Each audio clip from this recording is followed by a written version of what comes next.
Obama's birth certificate. Discover the truth for yourself in 3 easy steps. So let's look at what we're going to do. First, we're going to download Obama's birth certificate from the White House website. Second, we're going to download a free trial of Adobe Illustrator. And third, we're going to open the birth certificate with Illustrator, which was the program that it was created with. So now we're going to download the birth certificate. We're going to start by Googling the certificate to find its location on whitehouse.gov. Then we're going to download it from the White House website, and we're going to save it to our computer to open with Illustrator later. Now open your browser and go to google.com. Search for Obama Birth Certificate on whitehouse.gov. You'll see President Obama's long-form birth certificate on the White House website. Click that link, and once you're on the White House website, scroll all the way down until you see the image of his birth certificate. Above that image, you'll see a link for the PDF file that you can download. Click the PDF link, download it, and save it to your computer. Now open the file that you saved to your computer with your PDF reader and make sure that you downloaded the right thing. Now we're going to download and install Adobe Illustrator, the program that allows you to see the layers in the birth certificate. First, we're going to Google the Adobe Illustrator trial to find it on the web. Then we're going to download Illustrator from adobe.com and install it on your computer.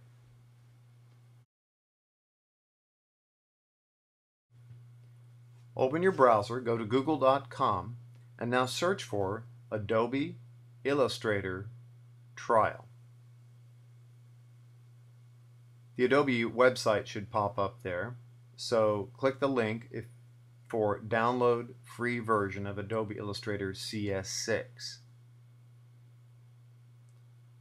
Once you're on the Adobe Trial Download website, look for the Download Now link and click that download button and download Adobe Illustrator to your computer and install it.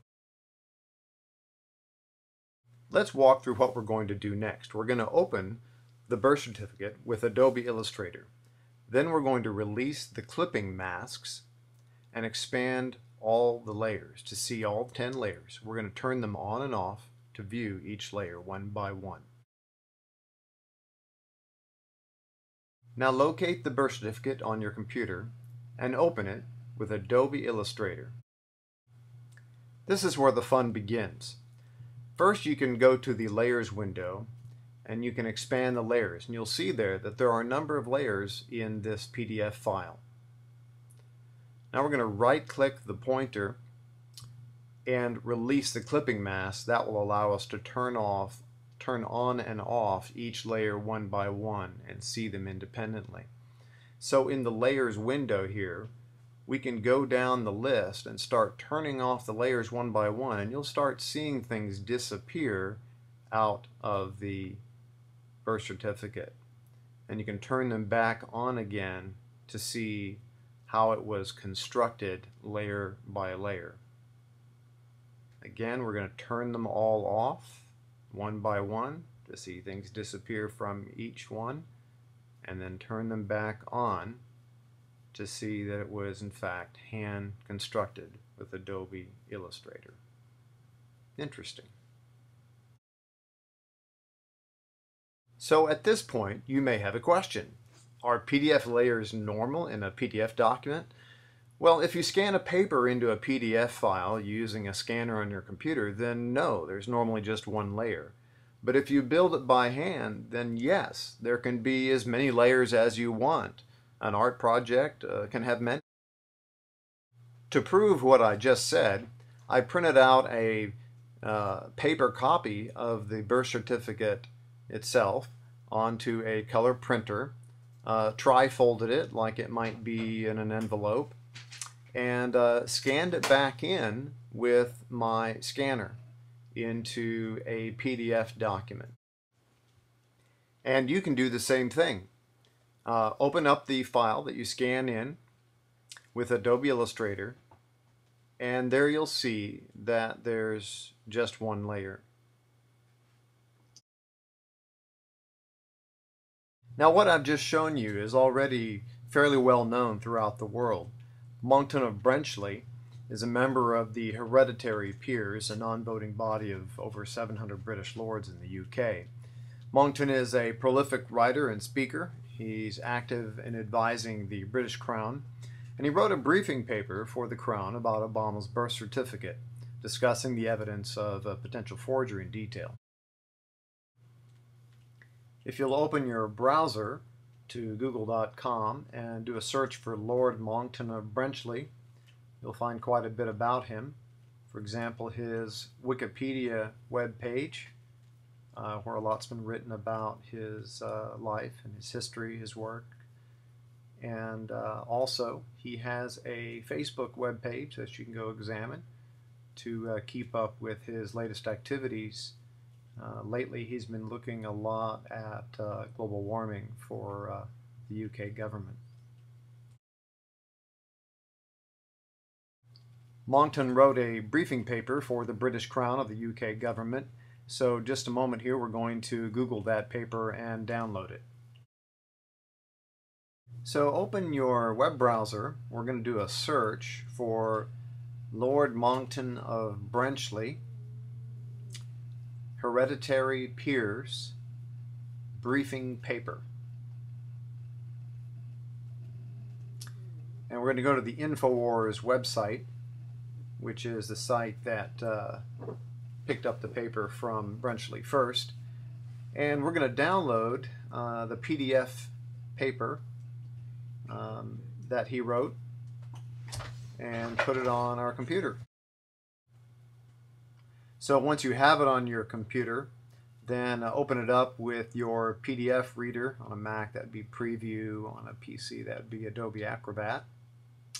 And we're going to take a look at it. So the first thing you'll notice is the title, Is the President the President? It was written in London in June of 2012.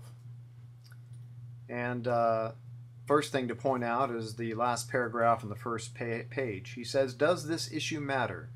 Advice from an eminent constitutional lawyer says that it does. The Constitution is the supreme law of the U.S. We amend it or we abide by it. He expects a credible court challenge to the authenticity of Mr. Obama's birth certificate soon. If it occurs, and if the certificate is a forgery, the constitutional consequences will be grave. Now let's go to the table of contents, where he covers the short form and long form birth certificates. He starts with pretty much the same process we used, but he goes into a lot more detail about a forensic analysis from lots of expert sources that he's been using. And finally, he gives an assessment for the UK government about what this means. Monckton included these words in his assessment. The implications of this affair for Her Majesty's government are considerable. The apparent forgeries with the failure of Mr. Obama and of the state of Hawaii to ensure access to the original long-form birth certificate, of which the document on the White House website is said to be a copy, have cast legitimate and growing doubt upon Mr. Obama's fitness to hold office. Monckton concluded with, a dislocation considerably more severe than the fall of Nixon may be anticipated, leaving the free world leaderless at a time of great financial uncertainty. Therefore the issue, peripheral though at first may seem, is not only of central importance to the United States, whose Constitution may have been flouted and circumvented in a material respect, but is also potentially of great consequence to Britain and to the West. So where do you go from here? Well, you can do the 3 steps, you can read the Monckton briefing paper, and decide for yourself.